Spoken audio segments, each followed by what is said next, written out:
What's going on, you guys? Marvin Francois here, owner and founder of Francois Capital LLC. Now, today I'm very, very excited because we are coming with a brand new YouTube video diving into one of the hottest industries in the world of entrepreneurship today, Airbnb. We're going to be talking about everything from A to Z in regards to Airbnb, from how to get started, do's and don'ts, the difference between the field of Airbnb versus long-term rentals, how to systemize your business, how to automate your business, and how you can get started ASAP.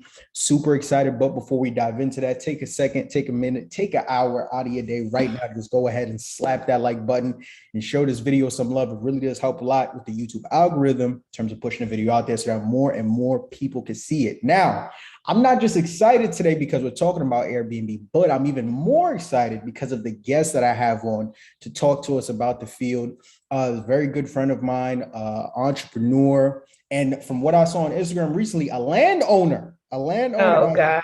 Yeah, most definitely. Very, very special guest that I want to introduce to you guys today, Miss Maya Chapman on Instagram, known as @CompassPG. You want to take a second to introduce yourself? Absolutely. Hello, everyone. I'm so excited. Thank you, Marvin, for having me today. Look, when you asked me, I was like, oh, absolutely. You already know I'm in there. Right. So I really appreciate it. Like you said, my name is Maya Chapman. I am the owner and founder of Compass Property and Development Group, LLC. I specialize in short-term rentals. I also have long-term rentals. And I've been doing a little bit of dabbling in some other things. I got working into tax deeds and stuff like that now. So I do have a 9 to 5. Currently, I work for a real estate tech company. But the plan is that this is my last job, right? So, I naturally don't have an entrepreneurial spirit, but when you see things, sometimes you can't unsee them. So I've seen the time freedom that comes with, entrepreneurship, although it's very difficult. There's just a different sense of flexibility and fluidity that I want, and a different lifestyle that I want to have. And so I've already got a grasp of what it looks like to gain residual income, what it looks like to make money in my sleep. And so scaling up into the point to where, I can quit my job is the absolute next goal. But yeah, I'm super excited. I'm ready to spill everything as it pertains to Airbnb, no holding back, because it's really, really important that, even if it's not Airbnb, even if it's not real estate, that we all find something that we can make money off of, and support our family, support ourselves, and just be smarter and not working harder. So thank you again. I'm so excited and I'm ready. So yes, let's get it. Let's do it. Yes. So let's just jump right into it. Like you and I both know, Airbnb is one of the hottest industries that's up and running right now in the entrepreneurial space. And a lot of people who are trying to find their way in real estate, they've heard about wholesaling, they've heard about fix and flip and buy and hold and things of that nature. But Airbnb, for the most part, is still fairly new, right? It's still on the come up. Talk to us a little bit about the difference between owning a long-term rental like an investment property versus a short-term rental like an Airbnb, because I think that would be a great place to start so people understand the difference between the two. Yeah, so when we talk about traditional rental real estate, we're talking about your typically between 6 months to 1 year lease, right? You find an apartment, you sign the lease, you stay there. It's pretty traditional, it's pretty straightforward.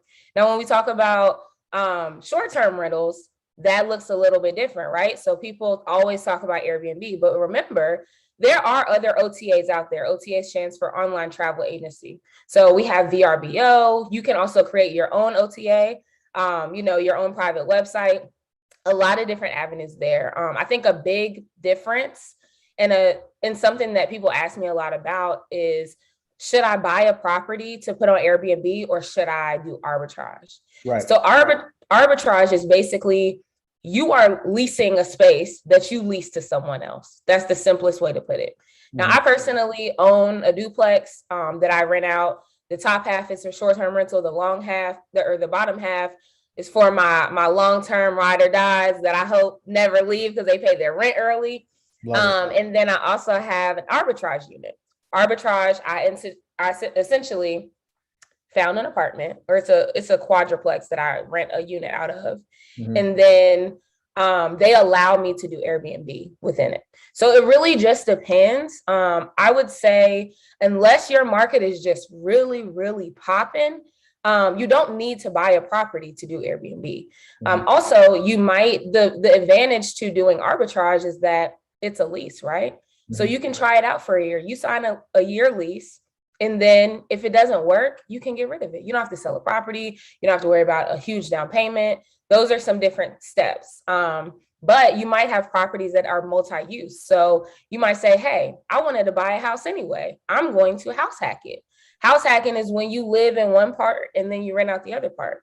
So maybe, you try different things. And that's the beauty of real estate. And that's what I love about rentals, is that I've tried a lot of different things and I've been able to pinpoint, like, okay, this didn't work out so great for me. And then this is also working really well. So you can just really pivot. But yeah, those are the biggest differences when it comes to Airbnb versus, or short-term rental versus long-term rental. Obviously with short-term, you're going to have more turnover, right? You're going to need cleaners to not just clean at the beginning and end of a lease. You might need a cleaner 2 or 3 times a week. Right. So it really just depends on how you're connected and, what resources you have around you. And then the last thing I want to touch on, and this is something that I haven't heard a lot of people talk about, is the difference between a tenant and a guest. So we throw those words around and use them interchangeably, but they're not the same. And you want to be very careful, especially when it comes to, because I do private short-term rentals. When it comes to that, technically a tenant is someone who has some type of right to the space. I don't want you to have any right to my space if you are on Airbnb. Right. So, because we haven't signed a lease, you have the, agreements with Airbnb, but we haven't signed a lease. So it's very important that you are referring to them as guests.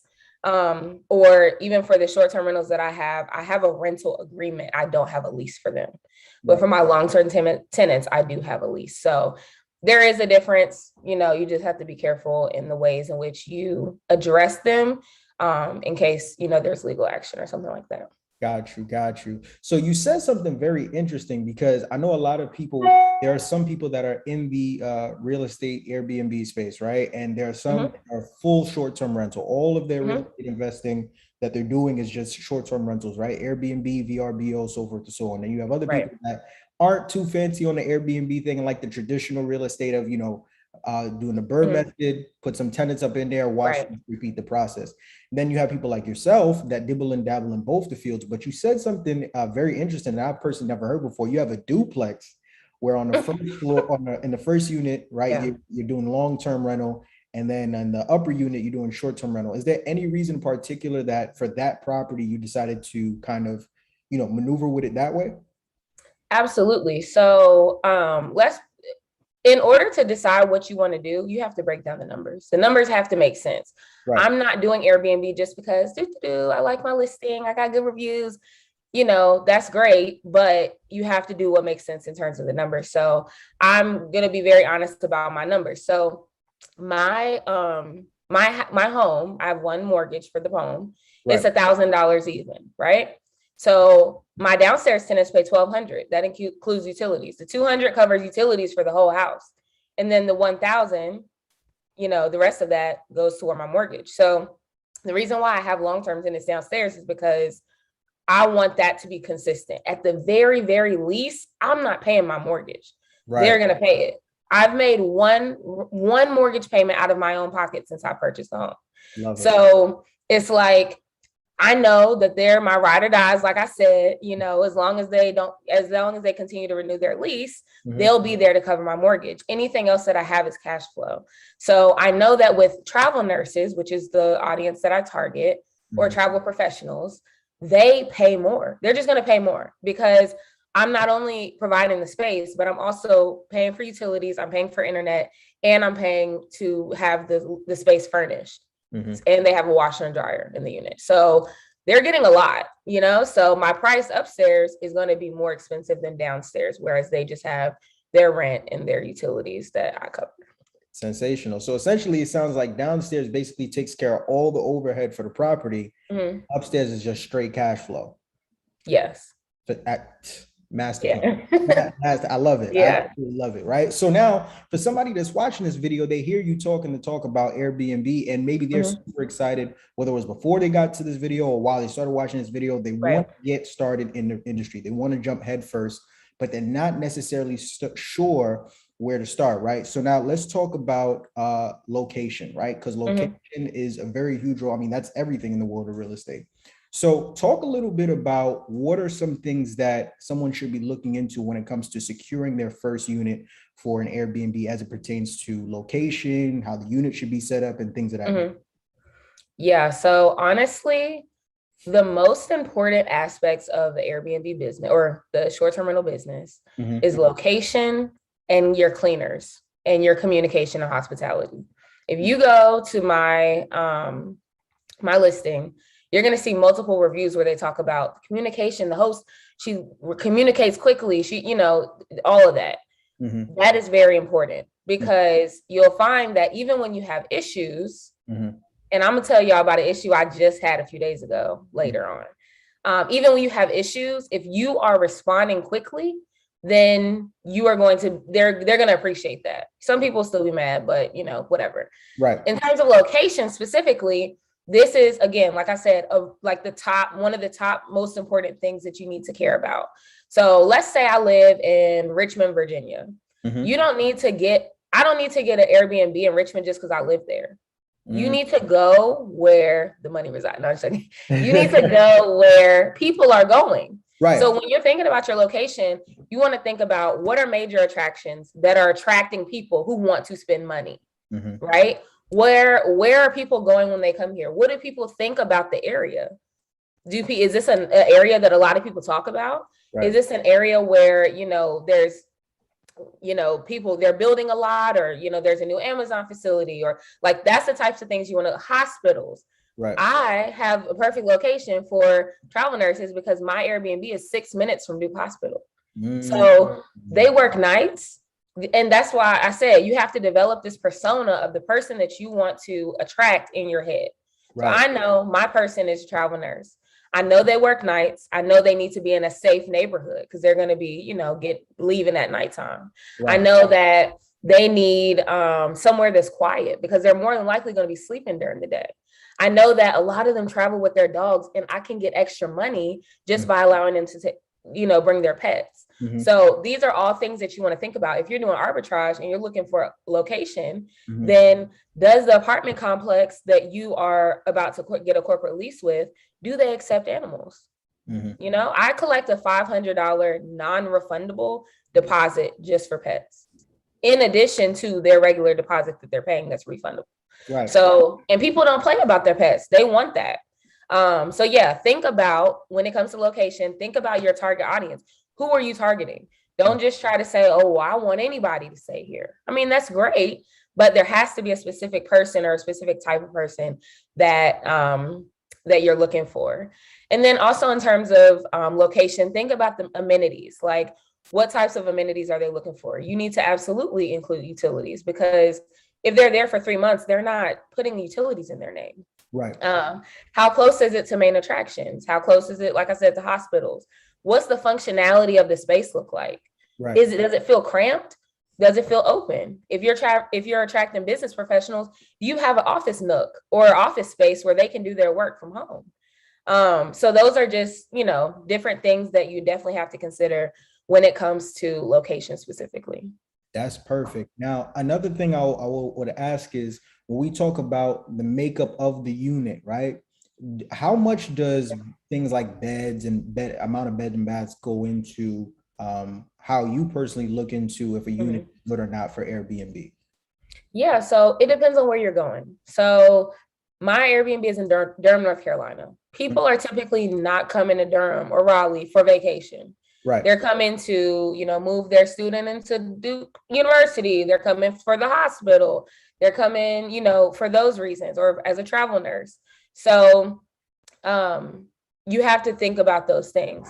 Now, when it comes to beds and baths, and the reason why I brought up, your audience, really runs everything. That's the purpose that you're there. Right. So if you know that you have a lot of people who are just like 1 or 2 people traveling, you only need a 1 bedroom. Right. People might say, oh, well, you can maximize with 3 or 4 bedrooms. You absolutely can. But if you don't have large groups of people typically come into your area and wanting to stay in the same space, it doesn't make sense. And it's going to be more expensive Right. to furnish and, square footage and utilities. And then something else is like parties too. If you got a 1 bedroom, 1 bath, people are typically not throwing parties there. So that's something else to consider. But it really just depends. I would say I had a student or a mentee who was in my coaching program, and she's like, well, I want to do Airbnb in Virginia Beach. And I said, okay, in your case, it makes sense to have a 3-bedroom because people who are going to the beach are usually traveling in groups, right? So, okay, you can maximize the space. You can add extra cots or beds. So that way more people can stay there and you can charge more. Got you. That's another major gem right there. So you said something a little bit earlier that I really want to dive into, because I think this is one of the more focal points about, arbitrage and short-term rentals, and that's commercial leasing, right? Mm-hmm. That's one of the biggest parts that go into it, because, a lot of times people are trying to get into Airbnb, but they're not necessarily sure who to go or where to go to find landlords or just property owners that are open to commercial leasing. Like, for example, I live in New York. New York is not allowing you to do Airbnb unless you yourself own the property, right? And as you and I know, the basis of what makes this business so beautiful is you don't need to own the property. You're basically essentially you're subleasing, right? And you're able to run your business from there. So how can we understand location, we understand what you're looking forward in terms of utilities and amenities. Right. Now, in terms of finding a property owner or a landlord that's open to commercial leasing, how could we go about doing that? Yeah, so you don't have to do corporate leasing if you don't want to. Some people, the biggest difference between corporate leasing and not doing corporate leasing is it in your business's name or is it in your name? Now, when you do put it in your name, you do run the risk. So when people talk about corporate leases, they have a business background. Like, that's something that you have to have. Like, you're not going to get a corporate lease if you don't have that. They're going to be looking at sometimes trade lines. They look for business references sometimes. Right. They're going to ask you, how long have you been in the business? They're going to look at your business credit score. So because they want to know, they want to make sure that your business makes enough money to pay them, to pay the rent. And so when it comes to private landlords versus apartment complexes, almost always are going to be corporate leases. But landlords are more flexible. And so there's a advantage to that. And so sometimes you might have a landlord who you don't have to necessarily have a corporate lease. You can put it in your name, but it'll be in your business's name, but you don't have to have the same like specific qualifications that are required if you use an apartment complex. So does that make sense? That's kind of like the biggest difference with that. But when it comes to, you asked about, how to like get into that, what that conversation looks like with the landlord. Right. I would say the biggest thing is to identify pain points. I specialize in the Facebook Marketplace kind of method. Okay. I found my arbitrage unit on Facebook Marketplace. So I said, went to Facebook Marketplace, looked up 1 bedroom, 1 bath, close to Duke University or Duke Hospital, same thing basically. And I started reaching out. So I don't know if you sold something on Facebook Marketplace before or you have bought something, but the pre-filled response that says, hi, whatever their name is available. Yeah. You don't want to do that, because if you have a popular property or item or whatever that you're selling, you're going to get a lot of those generic messages. As a person who's seeking a landlord who's going to allow you to do corporate leasing or allow you to do Airbnb, you want to stand out. So this is how it goes. You message them on there, hi, whatever your name is. I'm very interested in this unit. Are you doing any showings, or can I schedule a showing? Right? You're not going to just come out the gate and say, hey, do you allow corporate leases? Because corporate leases are becoming more and more popular. So a lot of the landlords, and especially apartment complexes, they're hip to it now. So they're like, nah, so just get in the door, ask them if they're doing showings, and then you set up your showing. Before the showing, because you don't want to waste your time, before the showing, message them and ask like, hey, I do have a few more questions that I want to ask you. Are you able to talk over the phone? right? So you'll talk to them, get them on the phone. You start to build rapport, right? You start to ask them questions about the property that aren't in the description, right? Because you should have done your research. Right. Don't ask how many bedrooms and baths it is if it says it on the listing, right? But you can ask other questions. What's the proximity to this? Can you provide the address? Those types of things. And then you're going to ask them, like, let them know, I am wondering also, would you allow me to re-rent the space? You just ask them. But you want to get them on the phone because they can leave you on red on Facebook Marketplace. So get them on the phone, ask them, be honest. I know a lot of people try to do it and not tell the owner or whoever, but that's just not a good idea. So be honest about it and answer any questions that they have. You don't want them to walk away from the conversation without feeling confident that this is going to work, right? So something that they typically, when I say, would you allow short-term rentals in this space? They think that I'm asking, can I rent it just for a few months?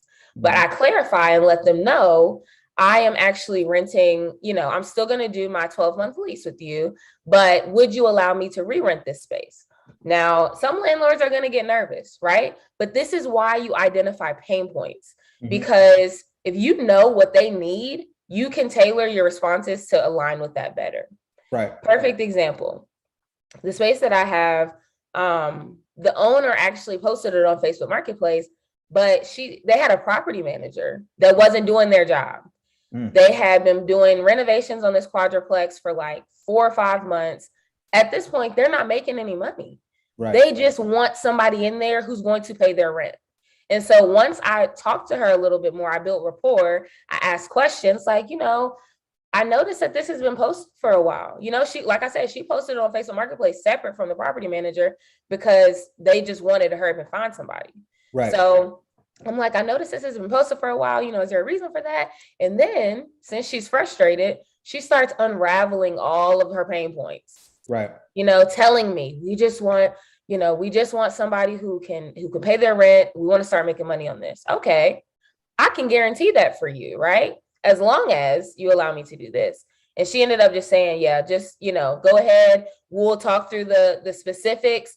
I give them access, like it's their property, right? So they still are in control and you remind them of that, but you also remind them of all of the advantages to letting them allow you to do this.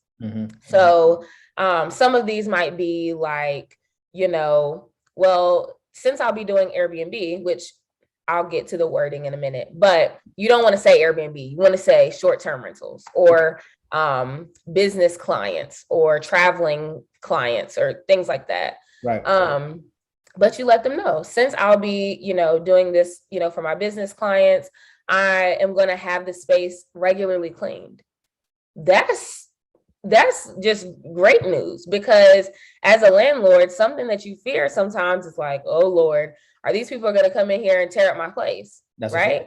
But when you're cleaning, you having the place thoroughly cleaned multiple times a month, that helps the longevity, right? That's something they want to hear.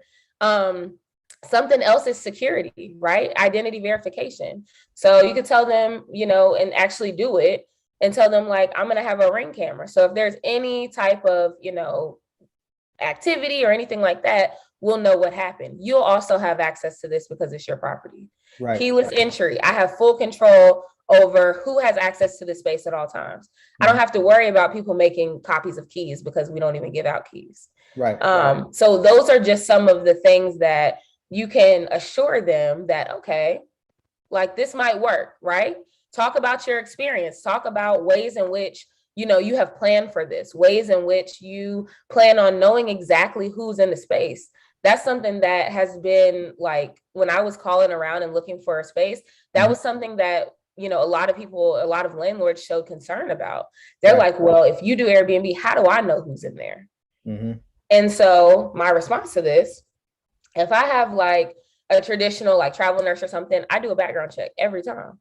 And if they're a travel nurse, they have to have a background check to get the job. And then when it comes to Airbnb, they actually have a feature, and you might notice this when you're on the actual site, it'll say identity verified.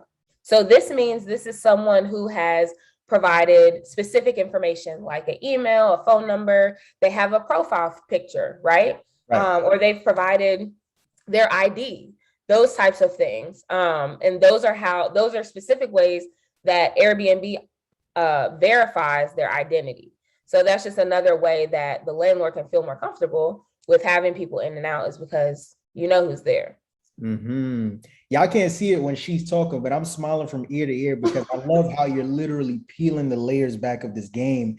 And I feel like there's a lot of people who, you know, are trying to come into the space, and there's a lot of fear that is attached to it, with anything, right? That would be new, because for them, they probably think, okay, in order for me to find a landlord that's going to let me run this business, I got to be at the hottest town of Miami, and I got to come with $1 million in hand, and I need 80 rental properties in my portfolio for them to trust me. Meanwhile, you over here like, Facebook Marketplace. Yeah, just go on Facebook Marketplace, you know, strike up a conversation, identify pain points, you know how to, put yourself out there, and then 1, 2, 3, and moreover, the short-term rental / long-term rental that you have isn't even in like a super duper popular area. I think you said it's in Durham, right? Yeah. And you still were able to get your business up and running. So I'm literally smiling from ear to ear, because I feel like there's somebody who's going to be watching this that's going to see all their excuses get knocked out one by one. It don't matter if you live in a popular city. It don't matter if you have any, real estate experience before this. It all starts and ends with you, right? Now, we talked about location, right? We talked about commercial leasing. The next phase of the Airbnb business, which I think is probably one of my more favorite aspects of it, is the furnishing of the space, right? Now, once again, there might be somebody that's watching. It's like, okay, in order for me to have a profitable Airbnb, I need Louis Vuitton couches, I need Balenciaga seats, I need Armani cushions on my Louis Vuitton couch. I get the best of the best in order for my Airbnb to work, right? For someone who's watching this and who's looking for some direction, whether they haven't started their Airbnb or they're starting and they're at that phase of the business, some tips, some tricks, some gems that you could give them on, a route that they could take to properly go about furnishing their Airbnb? Yeah. So I know you mentioned the Balenciaga seats and all of that. Like, honestly, the more effort, the more profit. Period. Okay. Like, I mean, but that doesn't have to always be the case. I only say that because we see a lot of people on Instagram talking about Airbnb, and you're seeing, their apartment and it's just decked out, right? Right. Okay, they can do that. Right. But there are also a lot of ways that you can save money within the furnishing process. I furnished my entire unit for about $1,400. That includes furniture, that includes towels, linens, little accessories, desk, chair, wall paintings, all of that. Now, it also depends on how much legwork do you want to put into this? How much time do you have on your hands? Do you have help? Are you hiring people to do this for you? Are you doing it yourself? So it really just depends on that. And it depends on your budget. But like I said, I fully furnished mine with about $1,400. I got my furniture on Facebook Marketplace. I love it. Yeah, absolutely. Certain furniture, though, you have to be careful. Right. I usually don't buy upholstered items on Facebook Marketplace because you run the risk of like roaches, bed bugs, that type of stuff. Right. Definitely not mattresses on Facebook Marketplace. Right. But those other things like a desk or an office chair or, little bar stools or, those types of things that can be sanitized. I got those on Facebook Marketplace, and I'm talking them down too. So they got a desk on here for $50. I said, I'll give you $35. I can pick it up today. All right. Right. There you go. Boom. And so, yeah, Facebook Marketplace has a lot. Also, Ross, TJ Maxx, Home Goods, it doesn't have to be this hugely expensive thing.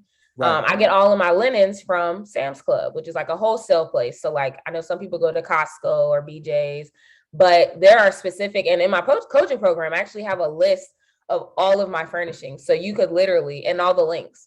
So you could literally just click and order everything in one swoop if you want it. But yeah, like, I get my comforters from Ross. Like those types of things are just things that I kind of have collected over time. But yeah, the furnishing, it really just depends, again, who is your target audience? If this is a little gem too, something I plan on doing when my current person moves out. is if you have travel nurses, get blackout curtains in the bedroom. Mm. Because again, their sleeping usually every travel nurse I've had has worked nights. Right. So they're asleep during the day. So how comfortable would it be if they could come home and it still be dark in the room?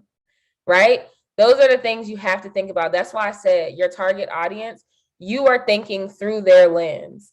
Don't just get, oh, I like the color red, so I'm gonna get, I love pink. Pink is my favorite color, but the people that stay in my spaces don't care about that. So it doesn't matter. So yeah, but you can definitely do it with lower capital. You can find ways to spruce up the place, find ways to make it feel more comfortable. You want people to feel at home. You don't want them to walk in. I've walked into Airbnbs and I'm like, ooh, this ain't it. Right. You know, or which I'm a little more, critical because I do Airbnb, but I'm like, wait a minute, why they fold these towels up like this looks crazy. So those are all little things that go into their overall experience. But like I said, it's based on what the people that are staying there are gonna like, not what you like. So you just got to do a little research. Even today, and this is the last thing I'll say, I will randomly go on Airbnb and just go to different cities and look at the Airbnbs. Right. Like, do your market research. Right. If you're like, I don't know where to start with my unit.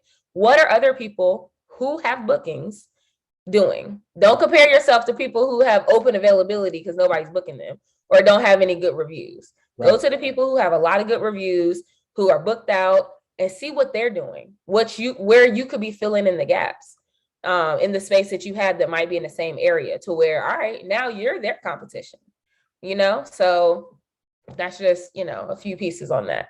I love it. I love it. I love it. Wait, so you mean to tell me you didn't use Giorgio Armani sheets for your Airbnb?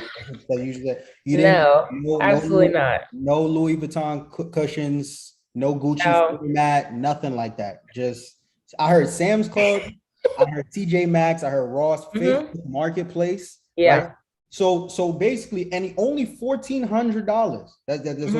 So based on everything, anybody can do this. This is not for those that are I need 100,000 and up. You can get this going even if you have little to not too much startup capital when it comes to furnishing. And once again, that's so huge because, like I said, I know there are so many people that let fear get the best of them and think that they need all these things in the world to get started, where that's not necessarily the case. And even to your point about the blackout curtains, I love that because that could be the difference between you getting a 4-star and a 5-star rating. Right? Because once again, knowing your audience. Okay, I live in an area, we have travel nurses, I know they sleep during the day. That's a different level of thinking and empathy, right? For people that you have coming in. Now one thing leads to another. Next thing you know, you become an all-star host. It's not because you have this fancy furniture in there, but that one minor detail that you implemented that had people coming back. So I absolutely love it. So now we got the location, right? We got the leasing figured out, right? We got the furnishing figured out, but we're not quite there yet to list Airbnb, because there's another integral part of the business, and I think this could be arguably is the most important part of business, the housekeeping, right? Very, and you have an Airbnb, and you've been in Airbnb, so you already know how crazy and how important this can get.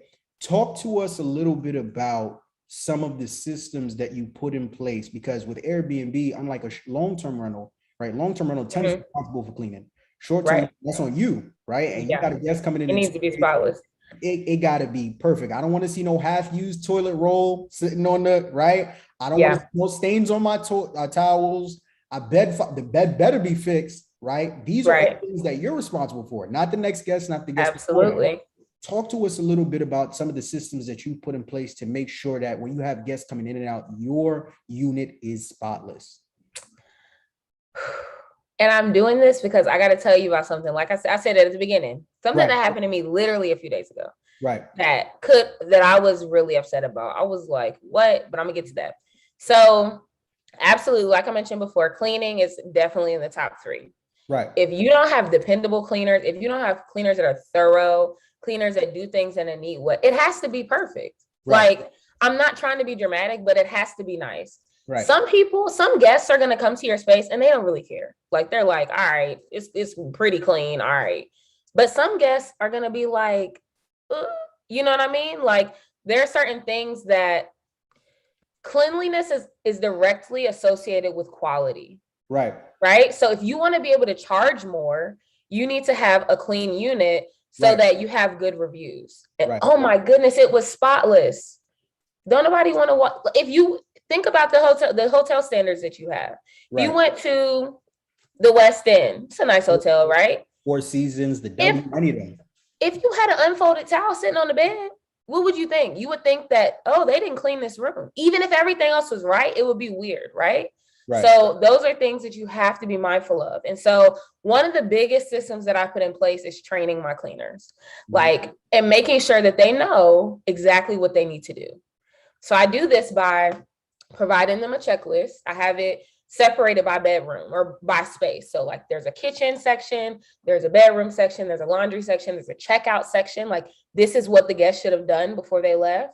Right. There's a living room section. You know, I have a welcome guide for my guests so they can look through it. I have a long list of restaurants and phone numbers and amenities, important hotline numbers, all of that. You need to wipe that off and it needs to go in this space every time. So, and I know that that sounds extra, but once you have it set up, it's pretty seamless, right? But your cleaners have to be following that. So something that I did was my cleaner, and I have a really dependable cleaner. I don't recommend you only have one cleaner. Mine is just always available. But I do highly recommend that you have multiple options or backups just in case something happens. Right.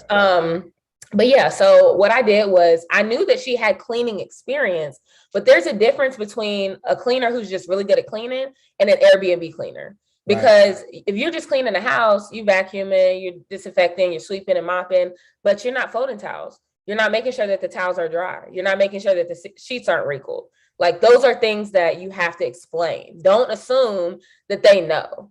Right. It would be best if you could find a cleaner who has worked at a hotel before, something like that, because they know generally what it's supposed to look like, how to fold the towels well. But what I do is I walk them through in person. I go in person with them. When she first started, she had cleaned for me before at my house, but it wasn't Airbnb. So there was no linens involved, none of that. She was just cleaning the house for the tenant to come in. Right. And so when she started cleaning for me for Airbnb, I met her at the space. I gave her the checklist. I had a copy of the checklist and we walked through the space. And I showed her and her people that work with her step by step, this is what this should look like. Even as little as like the dishwasher pods. Don't put the whole thing of dishwasher pods in this kitchen because they're going to be gone. Right. So we have a special container that they go in. And this is how many you should have in here. These are how many rolls of toilet paper should be in here for a longer stay. Like that, those are the types of things you have to break down. And then also having a process for a schedule. So right now, me and my cleaner, we do a lot through text messaging. Right. That just works for us. I would highly recommend platforms like Todoist or Asana or, Trello, those different task management platforms, because those are really cool. I actually use them for my business, which is regular tasks, but you can tag people so they'll get a notification when there's a new, task that needs to be done. You can send reminders, you can send emails, like all of that. So if you have a larger team, once you scale and things like that, you have to have something in place. So highly recommend the training and highly recommend having some type of task manager and a specific and consistent way that you're communicating with them so they know what to expect. Because, and something I tell people too, don't be afraid to fire cleaners. Right. Do not be afraid to fire them because it only takes one review. If you only got 3 reviews and one of them said the place was dirty, I'm gonna believe the place is dirty. You know what I mean? That's a fact. So that's something that's very important. Now, this is something that happened to me this past weekend. Me and my cleaner, we've made amends now. Okay. But I had a guest move in, I think it was on like Saturday, and they messaged me and they were like, hey, the place is beautiful. Unfortunately, there's some towels, just kind of like dirty towels on the floor in the bathroom. And I'm like, and they said it was something else, like some trash or in the trash can or something like that. And so I always check with my cleaner before I message them back. I said, hey, did you clean the space today? Make a long story short, she forgot to clean that day. So the guest walked in there and the space wasn't clean. Yikes. So Right. that could have been really, really bad, depending on the person. Like I said, some people, this lady was really nice because I jumped on it. My cleaner was there to Right. clean within an hour of Right. her reporting that to me. So that's, she ended up giving me a 5-star review and saying great things. She didn't mention nothing Right. about, and I was scared. I was waiting for the review, like, oh my God, like, is she going to say something? But Right. she didn't. And the reason is because of, again, number 2, most important thing, the hospitality and the communication. And so she even told me, she was just like, I knew you would respond super fast. Thank you so much for taking care of this. Right. And I apologized. I apologized twice. I'm like, I'm so sorry this happened. There was a mix up on my end. I take responsibility for that. This is how this is what the solution is. Right. So, that's, you just got to be on them. And then I also refunded her the cleaning fee because she asked for that. She was like, can I at least have the cleaning fee back? I said, absolutely. Yeah. Take it. Right. Because I don't want a bad review. Right. So all it takes is that one review to come in and like, oh yeah, the place was cool. But once you see that but is like, you understand, you zoom in a little bit. That could be a factor between you getting your next 3 guests versus your Airbnb going once.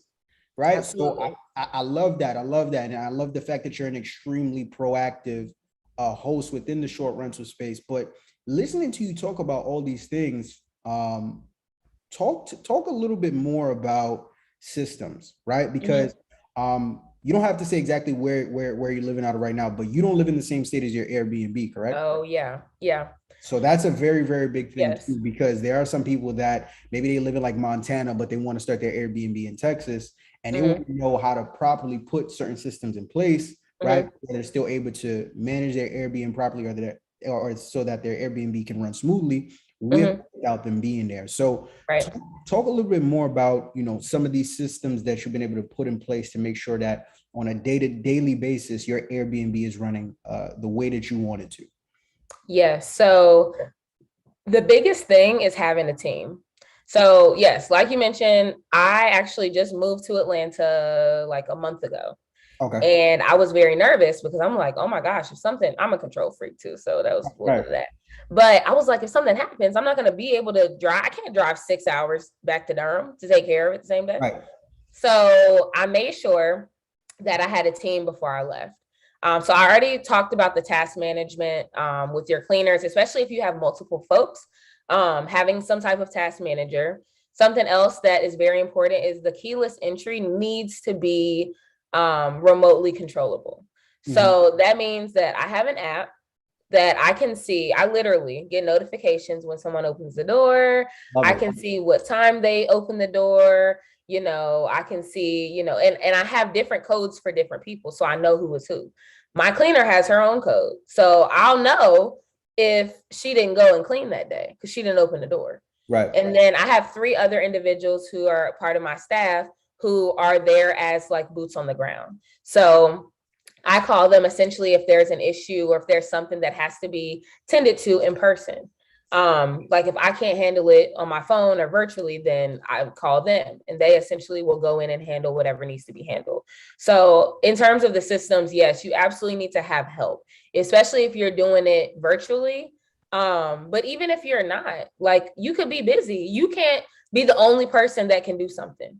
Right. Because if something happens and you're not available or you don't see your phone or whatever, then there's a problem. Right. So those are some of the systems that you can put in place. And there's also like pricing strategy systems that you can use where your pricing will fluctuate. Your nightly pricing will fluctuate based on, how booked you are, how not booked you are, and also based on like weekend versus weekday. And so you can definitely use those types of things. So yeah, those are the systems that I have in place, and just documenting the process. Like I said, I have that checklist. So if I have to fire my cleaner tomorrow and get a new one, I already have the checklist of exactly what the new person would need to do.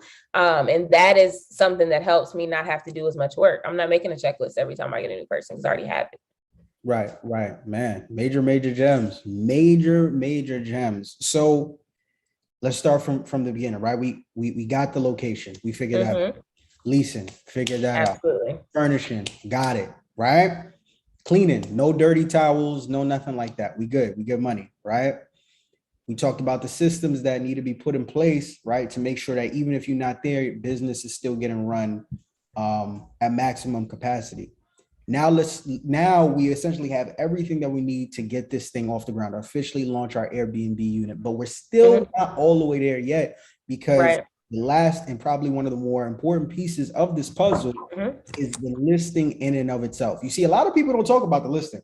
From what I hear, Right. a lot of people don't talk about the listing, and that the listing in it, you can have the most beautiful Airbnb in the world in the greatest place, but the way that you list this property can make or break or determine the Yeah. difference between you getting 3 guests a month and 30 guests a month, right? Mm-hmm. Talk a little bit about, because let's say someone has Airbnb that they want to do in like a big name city like a Miami, a Texas, a Las Vegas, Mm-hmm. Valley, or maybe they don't. You know, even in your case, you have an Airbnb in Durham. I'm 100% sure you're not the only Airbnb host out in Mm-hmm. Carolina. Talk a little bit about some strategies that you could give to a new host that they can implement to make sure that they have the absolute best listing they possibly can. Yes. So the listing is extremely, extremely important. And you have to also think about, like, if you were on Airbnb, what are the things that you look for? Right. Like, if you look, okay, the listing needs to be complete. Complete. Everything. Don't shortchange your listing. Even if you have to take some more time on it, make sure that everything is filled out.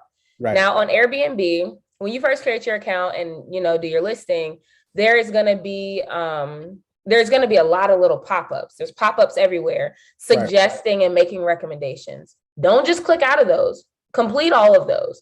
They're going to say, oh, we recommend you turn on instant booking. We don't forget to finish your description. Don't forget to make these accessibility settings here. Don't forget to, add your cancellation policy. All of those things have to be filled out.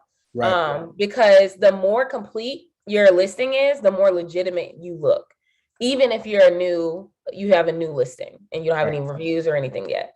There are also things that you can do to increase your SEO. So search engine optimization, where you fall in the algorithm on Airbnb. If I type in Charlotte, North Carolina Airbnb, the most popular ones are the ones with the most foot traffic. They're going to just show up hot, at the top of the list. Nobody is going through all 35 pages of an Airbnb, of Airbnbs in a city. Nobody. I think the farthest I've gone, it was like page 5. Yeah. Page 5. After page 5, I don't want it. I don't want it. Right, because why are you so low on the list? Right.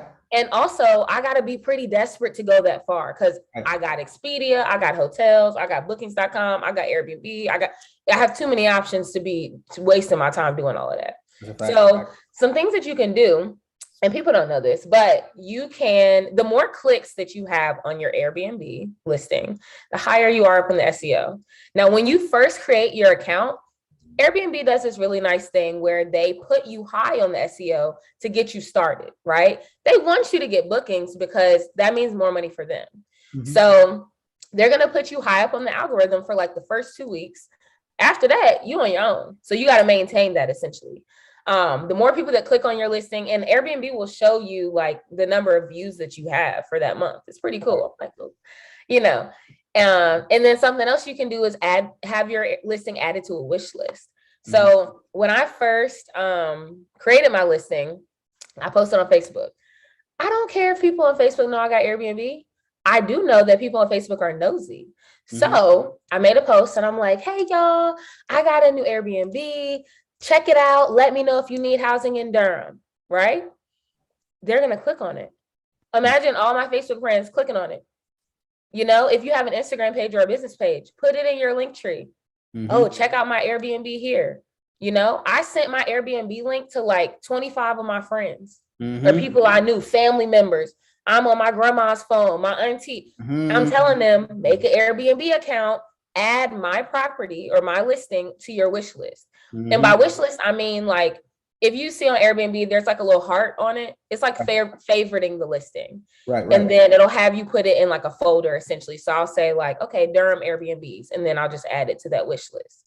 But that's all they have to do. They don't have to book. They don't have to do anything else. They just have to add it to the wish list. That's something that raises your SEO. And so I told all my friends, add it to your wish list. I don't need nothing else. Just do that. And they did it. So that was something that helped tremendously. Now, something else is the title. It's very, very important. Right. You don't need to necessarily put obvious things in your title because you only get a certain number of characters. So you can't have this super long title. Now, something that is very important to include in titles are proximity to like a major place. So in mine, since I'm trying to attract people who are going to Duke, or who are travel nurses or going to the hospital, I think my listing title is like renovated private apartment 6 minutes from Duke Hospital. Now I say it's private apartment because people don't want to share a room. Right. It's renovated, so they're going to see that. And they also see that it's very, very close to Duke University or Duke Hospital. Right. And so that's just, something else that you can do in terms of your title. But like I said, the description has to be complete. You make sure that you're listing all of your information, not all of your information, but like all of the information about the space. When does, and this is kind of separate from your house rules. There's a house rules section, right, which is like where you're essentially, putting your rules. So if there's a $300 smoking fee, that's going to go there. Like all of that information is there. Since mine is in a quadruplex, I let them know you're sharing a driveway with other people. There's room for one car, and there's also street parking. You let them know, park on this side of the street because the other side of the street, they tow after 7 or what, those are the types of things that are important. But you definitely want to highlight, specific things that you think that they would want to know about your space that they might not see.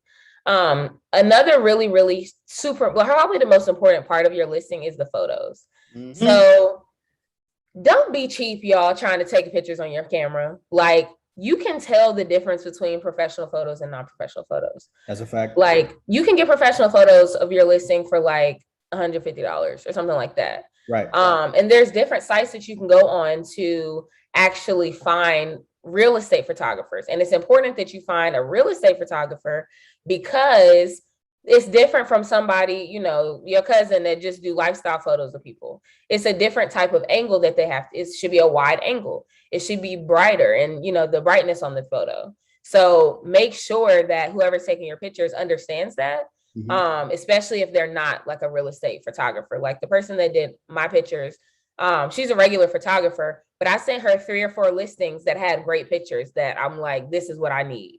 This is what I want my photos to mimic. So don't go cheap on that because it's actually proven that, the professional photos do yield more guests and more reservations. I love that. Listening to you talk is so refreshing because I'm learning a lot about the space through you, which I love. But the number one thing that sticks out to me with you breaking down every phase of the business is how detail oriented you have to be in order to be successful in this field. Because you got to think about this. At the end of the day, you're trying to get people to come into a space where they're going to lay their head for X amount of time. So you better not mess up on the photos. You better not play with the housekeeping. You better not. Right.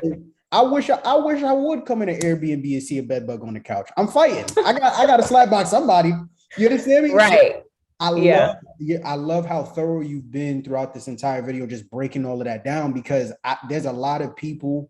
I'm pretty, social media does a really good job of glamorizing a lot of things, right? This is a great field to get into, don't get me wrong, but don't think you're finna just come in here, Airbnb 1, 2, 3. It don't work like that. It doesn't. Make sure you have all your ducks in order, right, to succeed. And you're a current B&B host, so you can speak to that way better than I can. So I'm very thankful and very grateful that you're breaking this down the way that you are, right? But remember, of course, we're talking about the short-term rental space. It's not just Airbnb. I know that's the most popular platform out there, but there are several others out there that people can utilize to get their short-term rental business off the ground. let's say I have a unit and I put it on Airbnb, and for whatever reason, it's just not working. Airbnb don't like me like that. Or maybe let's say I have a unit and I don't even want to do Airbnb. I want to do something different. Can you speak a little bit to, let's say I want to get started with my short-term rental business, but I don't really want to go the Airbnb route. What are some other methods and other routes that I could take to get things going? I would definitely say don't just do Airbnb. Remember, you have VRBO too. The beautiful thing about VRBO is that it's owned by either bookings.com or Expedia. So a lot of the times your listing will also show up on those other sites. VRBO typically attracts more like long-term people, meaning like 2 weeks or 3 weeks, rather than just a weekend. But again, it just depends on your location. So if you don't want to do Airbnb or VRBO, you can also do you can do private rentals. Right. You can post on social media or Facebook Marketplace. That's what I do. Furnish Finder is also a gem. A gem. Furnishfinder.com. It is the place where all the travel professionals go. Say that one more time, because I've never heard of that one. Say that one more time. I know VRBO and Airbnb. I've never heard it. Say that one more time. Furnished Finder, FURNISHED Finder.com. Love it. This is where all the travel nurses, travel respiratory therapists, business executives, that's where they go because they know it's a legitimate website. Okay. Now, this website does have a fee. It's $75 per year per unit. You're gonna make that back with your first person. Yes, go on.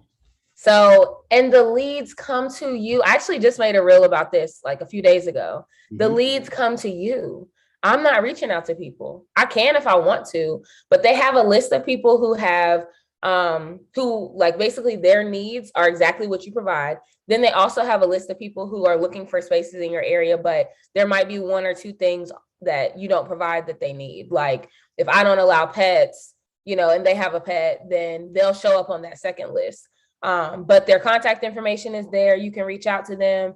Most of the time they reach out to you. They'll send you a message on the platform and then you answer questions. You'll have a listing on there as well. So you can list all your information, monthly costs, you accept pets, security deposit amount, all of that. And yeah, so Furnish Finder has been a gem. And I just really, really love doing travel professionals because they're coming to work. So they have money, right? Or they're getting a stipend or business is paying for something. Right. I don't have to worry about, they lost their job due to COVID. No, they didn't, because they're coming for the job.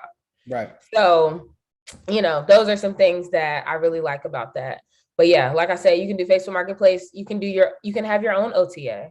And Airbnb doesn't like you to get guests, off the platform. But I mean, you get a guest on Airbnb and then the next time they come to town, book through this website instead. You'll get a 10% discount for booking with me. And they don't have to pay the fees that they have to pay with Airbnb. It's crazy, the fees. I had a guest, they paid like $413. My payout was like $350 or something like that. Yeesh.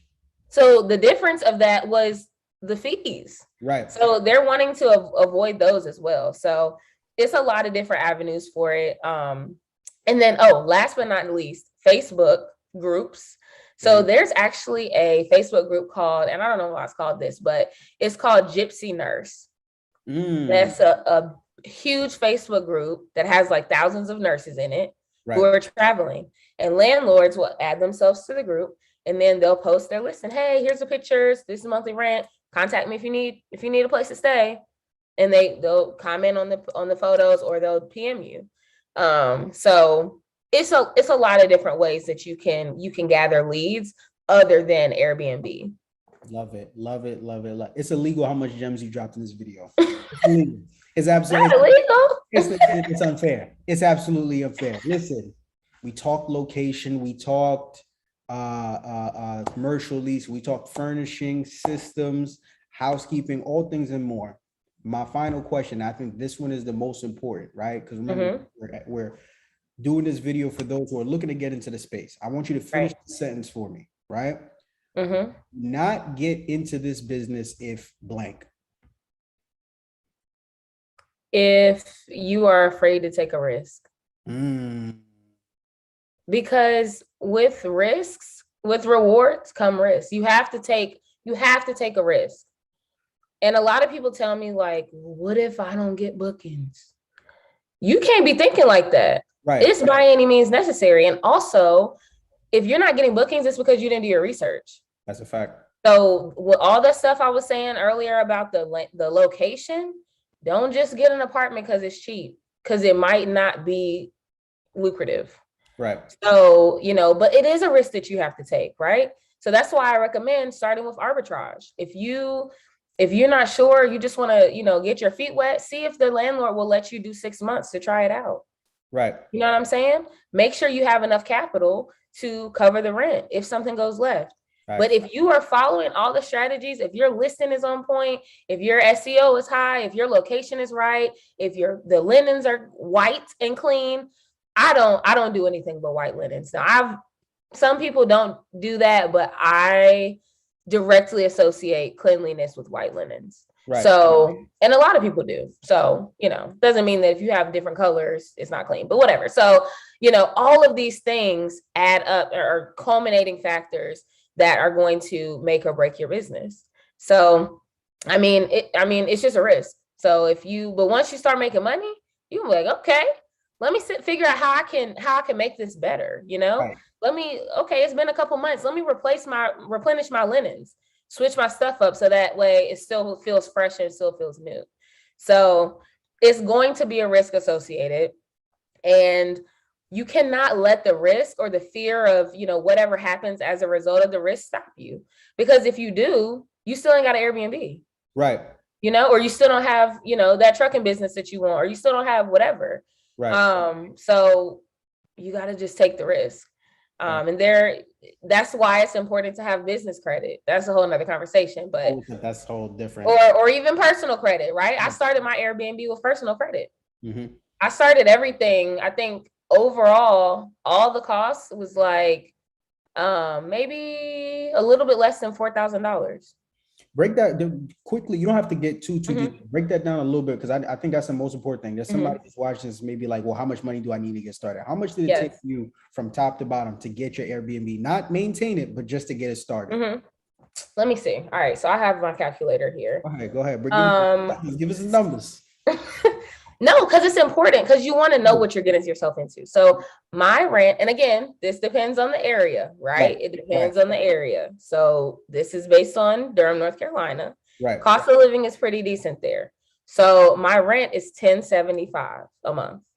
So that was my security deposit, was first month's rent. So and I think I paid the prorated months, I paid the security deposit and the prorated amount out of my own pocket. Because I hadn't made money yet. So $1,075 for that. I think prorated rent was like $400 something. I don't know. But $1,075 plus, like I said, the $1,400 for the furnishings and utilities. I had good credit. So when I was transferring those utilities in my name, you know how sometimes they'll say, well, we got to do a soft pull to see, what your deposit's going to be. Right. I didn't have to pay the deposits on the utilities because I had good credit. Right. So, but if you do have to pay deposits, that's okay. It's usually no more than like $150. Right. So let's say to get the utilities started, you paid like $300 or whatever. Right. So that's $1,700, or no, I did that wrong. That's $2,775. So I spent actually $2,475. To get everything started. And that includes linens, that includes, some cleaning supplies and all of that. So it's not bad. Right. It's really not. But that can look different. Like I said, I'm not trying to say, oh, get your business started with $2,000. Right. But, it looks different. But I think $5,000 is a really comfortable starting point. Because as you move to the luxury, and it depends too. Are you in a luxury apartment? Right. Where the rent's going to be $1,600, that just looks different. So yeah, that's the startup cost, but there's really nothing else associated with that. Right. So Listen, Miss Chapman, I owe you a million. I owe you a million thanks in none. This was an absolutely sensational sit down, and I thank you so much for your time. Real quick before we sign out, you did mention that you have a coaching program, so I don't know mhm, if you wanted to plug that in, and also I'm gonna put it somewhere on the mhm. screen as well. But plug in where Okay. people can tap in with you because someone may be watching this and think to themselves, "Yeah, I got like 80 more questions I need to ask her." Right? Right. So let the people know where they can reach you, but more importantly, talk a little bit more about that coaching program. Yes, so I have a coaching program. It's called STR Hustle, Short-Term Rental Hustle. Mm, And it is right now it's one-on-one. I was doing it with groups, but it's pretty flexible. It's a 4-week coaching program. I was able to condense it. Still all of the gems, but right. just 2 sessions rather than 4 sessions, and the 2 sessions are longer. So Got if you wanted to, I had somebody knock it out in a week. We met on a Tuesday and a Thursday, and they were done. right. So if you want to do that, you can do that. But yes, with this, I'm walking you through everything that I walked you through with today, plus more details. So, I have my furnishing list, like I told you, I have my list of just resources, like what websites to go to find professional photographers, what websites to go to find cleaners. I provide my cleaning checklist, so you don't even have to do that. What else? There's a bunch more. It also is accompanied by a Facebook group. So I have my recordings there. So if you need to go back and watch the recording, then you can go back and look at it. And then you can also just share your wins and your losses. And so it's a community that is meant for that, so that, people can understand that, okay, I'm not doing this by myself. Like, this is something that, like I said, you have to take a risk with. And so, but the coaching program is there so that you don't have to take as many risks and make as many mistakes as I made. And Right. that's really the importance of those types of programs, is that, you're paying to avoid the mistakes that I made. That's a fact. Because I'm going to warn you, wait a minute, don't do that, because this is what's going to happen. So yeah, that is something that I do, pretty flexible. It's very flexible. I work with your schedule and things like that. And if you need to reach me, you can reach me at Compass PG on Instagram. And yeah, that's pretty much it. Just DM me STR Hustle if you're interested, and we can go from there. Love it. Love it. Listen, thank you again so much for your time. I had an absolutely phenomenal time. I learned a lot. I'm about to go start an Airbnb myself. This is absolutely sensational, man. Thank you so much for your time. I really do appreciate you for sharing your knowledge and expertise with my audience, and for everybody that's watching, whether it be current subscribers or new subscribers, whoever it may be. Tap in with Miss Chapman at Compass PG, you said, right? Definitely sign up for the coaching program as well if you're interested in getting in the field. One thing I've learned from personal experience, it's always better to have a sense of mentorship, right? Somebody who's been there before, so you can avoid the pitfalls that they went through, right? So you don't got to go through it. But once again, thank you so much for your time. And to each and every single person that tapped in, I hope you guys enjoyed and received a lot of value. If you did, don't forget to take a second, take a minute, take an hour out of your day right here, right now, to go ahead, slap that like button and subscribe for future videos to come. I'm Marvin Francois. This is Maya Chapman. I've been good. Y'all have been great. This has been amazing. As always, thank you and God bless. Peace.